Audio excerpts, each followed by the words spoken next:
You're watching our opening bell coverage here on The Open. I'm John Arlington sitting in today. For more on the markets, we're joined now by Andrew Pyle. He's a senior portfolio manager and senior investment advisor at Pyle Wealth Advisory, CIBC Wood Gundy. Nice to have you with us, Andrew. We talked earlier in the program about how there was a bit of a shakeup in tech stocks yesterday, which took us off the momentum train that has been powering ahead. But what's been your general sense on the mood of the markets? Well, great to be here, John.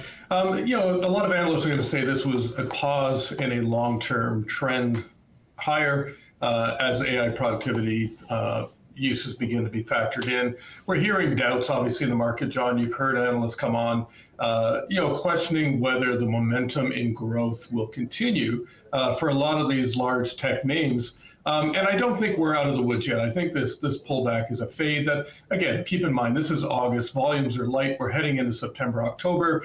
Investors are typically, more sensitive to those 2 months in terms of volatility. So it's not really shocking to see people taking some money off the table. The question is whether this becomes more protracted going into September and October. Okay, so I guess, you've got you got all sorts of different investors, but to keep it simple, you've got people who like to be very active and let's say people who are trying to set it and forget it.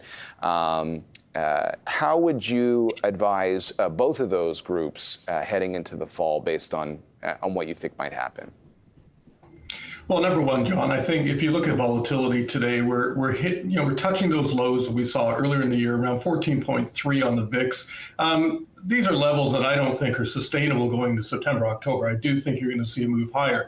So I think investors need to be prepared for that, depending on, regardless of what type of investor you are. I just think we're going to be in more volatile periods. We're coming out of, probably the best that one could have expected or wanted coming out of April, and that is, a solid Q2 earnings season, the prospect of rate cuts being put back on the table. Things just seem calmer, and it's usually when things seem calm, John, that one has to be a little bit more careful. The one thing I will say for the investors that are in it for the long term, John, is that the move in stocks in the last 2 months has been impressive, to say the least. And for some, it may have actually skated them beyond their threshold for where they want that exposure.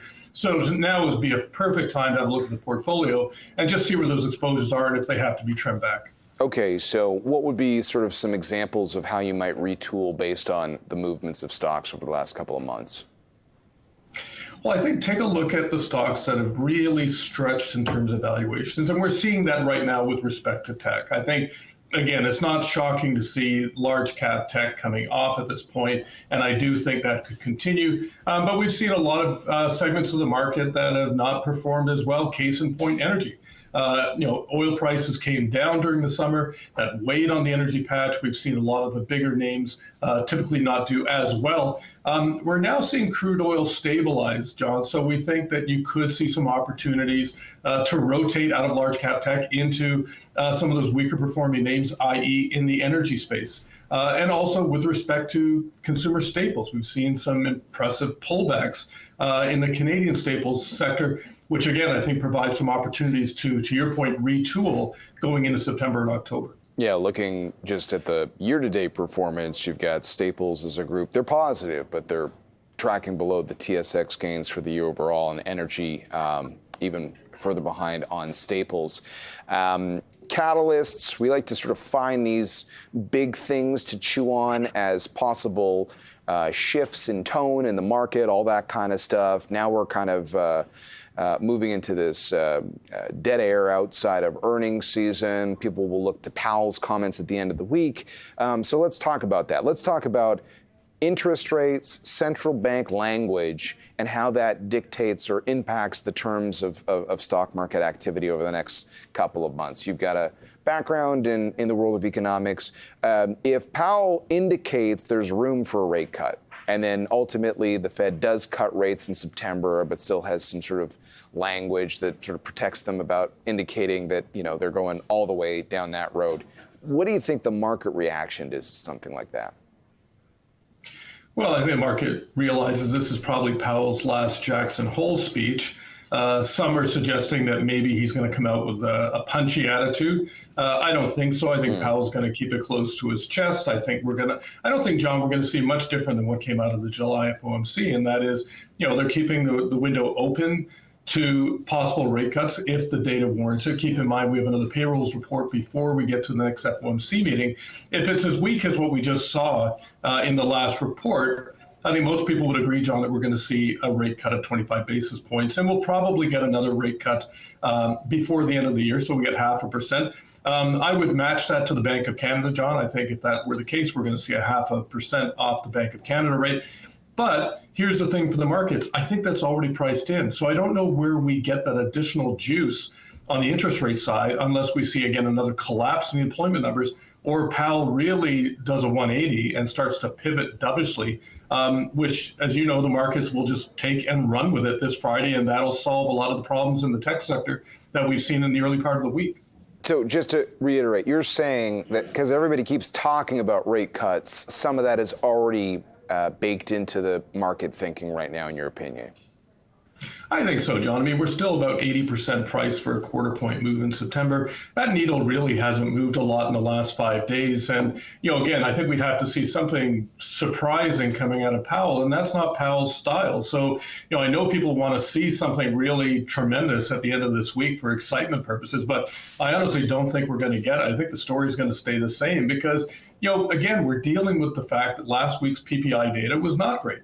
The highest inflation rate in PPI for the U.S. in 3 years. I mean, our inflation rate looks great, but, Powell's still dealing with rising inflation, and they're going to wait for that September payroll release date, John, to firm up their calls on this. So I don't anticipate anything coming out of Powell much more different than what we saw in July. Okay, and just to reiterate, basically mid-month, a little later than that, we have the Bank of Canada interest rate decision. When we had the inflation numbers yesterday, which sort of indicated to some people maybe the BOC can cut rates, a lot of the people we spoke to said, let's see what happens with the jobs report for August, which comes out in early September, September 5th to be exact, so I'll let people circle that date. And then I want to circle something else on the calendar. Next week, NVIDIA is set to report its quarterly results. So I'll ask a sort of a similar question to interest rates, because I've seen a lot of analysts boosting their target prices for the stock ahead of earnings. I think if you didn't have NVIDIA's story in the market this year, we might be talking about something else, not just the stock story, but everything that NVIDIA represents tied to the AI boom. So how are you approaching this big earnings report from NVIDIA next week as an investor in the broader market? Well, I mean, they are the bellwether, John, right? And I mean, in addition to AI and just playing that AI story with respect to NVIDIA, I mean, there's also been a geopolitical story around this too, with respect to, China and India, and where are we going to get chips from? And, are chips going to be sold to China? And how long does that peace accord last between Trump and China? So NVIDIA kind of weaves into so many different variables with respect to the investing framework right now. It is going to be the event of next week, no doubt about it. I mean, other than payrolls, for example. And I think, looking at the commentaries that we're seeing now, John, there is this concern that, look, yes, firms are doing a good job in monetizing AI, but it's really the pace of growth in that monetization that's been factored into the market that is really kind of being doubted at this point. And that's why I'm saying today that we probably could see a further fade in this market, and maybe it's NVIDIA next week that pulls the market back up. Maybe it's not. Maybe it reinforces the trend. But there's still the bellwether, and I think every investor out there has got to watch their guidance. Okay. Andrew, thanks a lot. Andrew Pyle joining us from Pyle Wealth Advisory at CIBC Wood Gundy. Appreciate your perspective as always.